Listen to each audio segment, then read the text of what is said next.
I'm going to start posting on YouTube here because I cannot not post anymore. You may have been here from other videos about carnivore diet, about business. There's a mix for sure. It's because I've always struggled to dial in, the niche of my personal brand.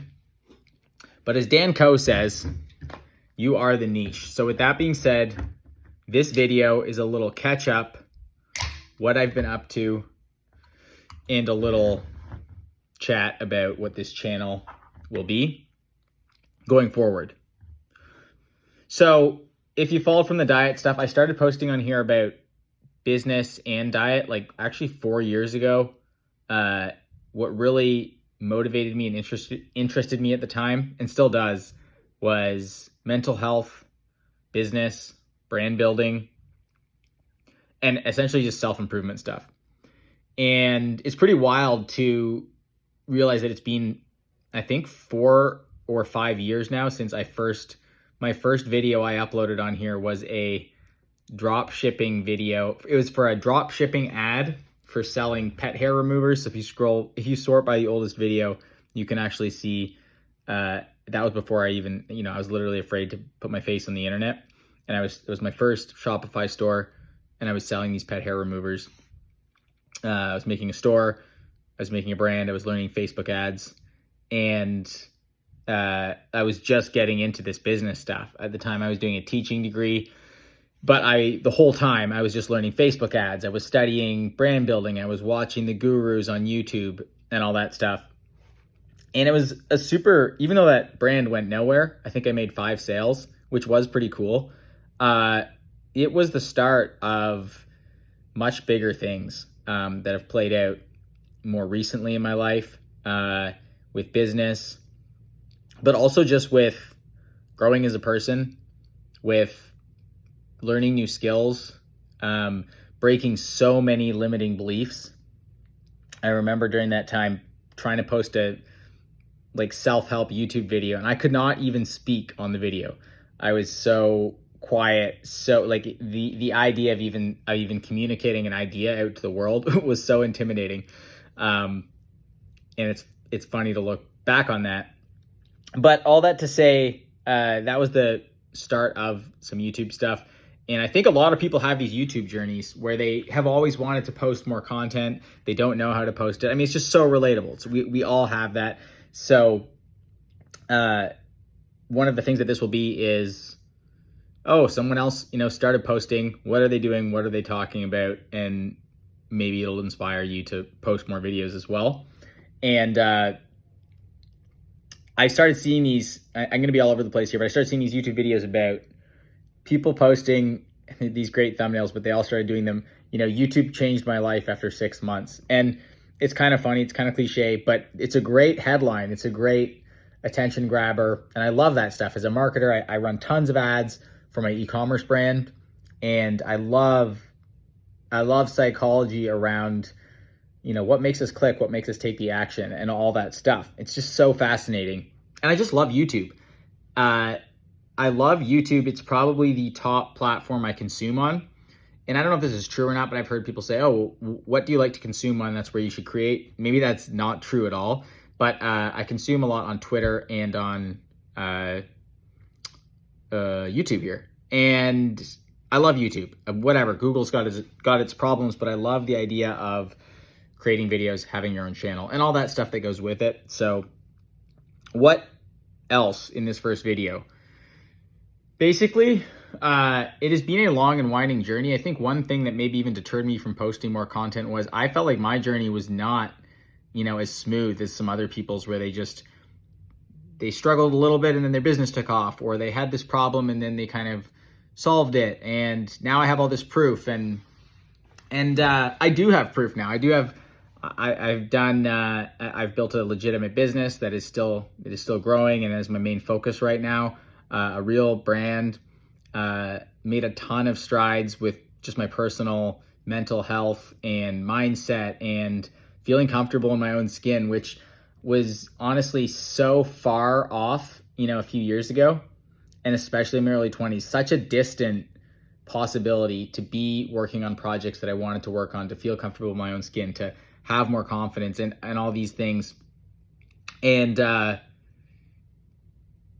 kind of lost my train of thought there, but yeah, it's, I felt like I didn't know how to package all that up because it's kind of nuanced, and there's always new struggles. There's always new plateaus to break through. But I also get asked a lot of questions, and as I progress, I realize that I start to be blind to some things that I've learned. And that might sound cringe or arrogant or whatever, but people just ask questions. I want to share more stuff, and I think YouTube's a great place to do that. So in the spirit of the people that I love to follow, the people that I love to consume, people like Dan Coe and before, Ali Abdul and all these great creators, I'm going to start posting videos, and I don't think I'll edit them. I don't think I'll make them too produced at this point in time, and we'll just see what happens from there. Probably some mental health stuff, some mindset stuff, marketing, entrepreneurship.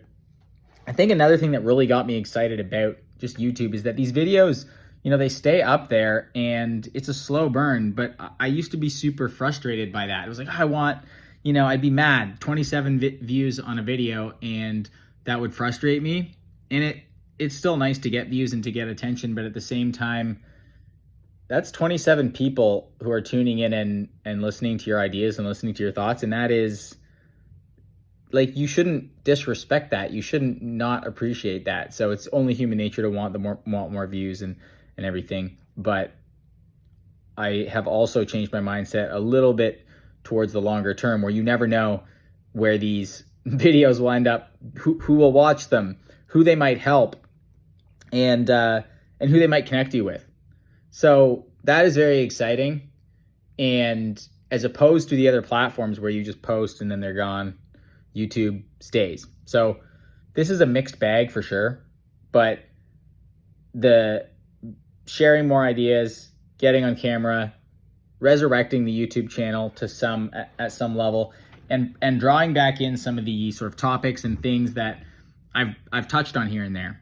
Things like the carnivore diet for mental health. If you go back, that's that's my most watched videos, when I did this strict lion diet for depression, for anxiety, not for PTSD, for OCD. Those are things that I kind of really struggled with in my early 20s, and I was just all in on these alternative solutions.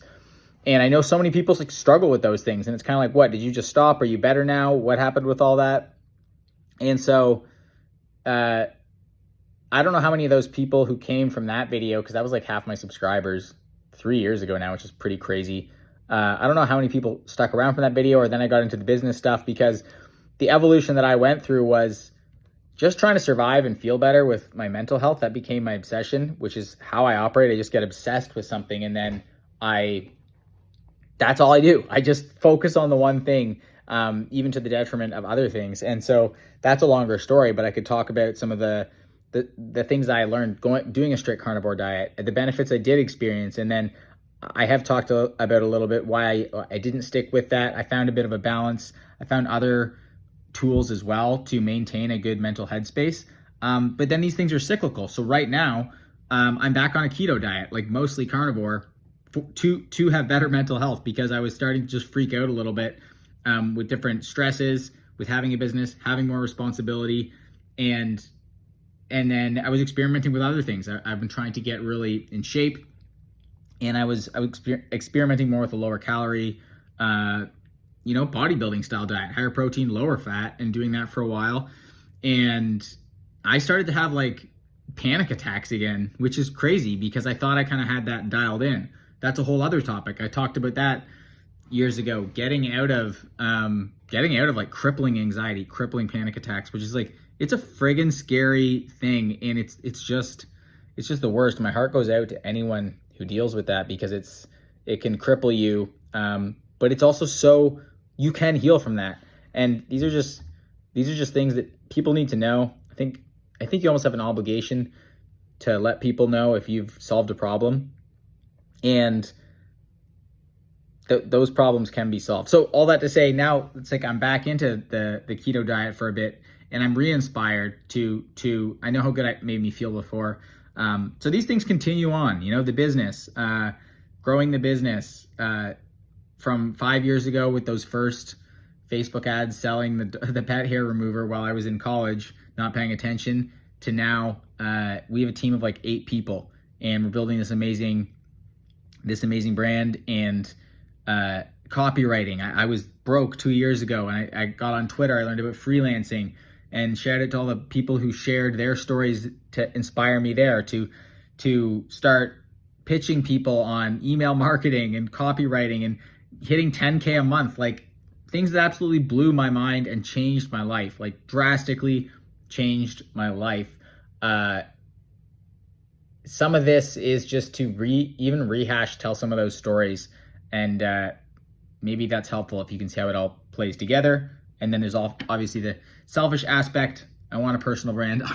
I want to be someone who builds a brand, who creates content. I love content, and the barrier is always being, you know, it's not good enough, or I don't know my niche, or this or that. But that's all kind of bullshit, and I think we all kind of know it's bullshit too. I saw this funny tweet, and maybe this will be the last thought. I don't want to drag on too long here, but if 2 of you stayed this far, drop a like, please. And it was Dakota Robertson, great follow on YouTube, wherever, you know, the writing dude, just great dude. And he said, you know, there's these kids ripping whatever. I think it was kids ripping ripping, you know, 100K months on TikTok, and 34-year-old man is reading, you know, Start With Why before he's even posted a video, like reading another book. And it's so like painfully almost true.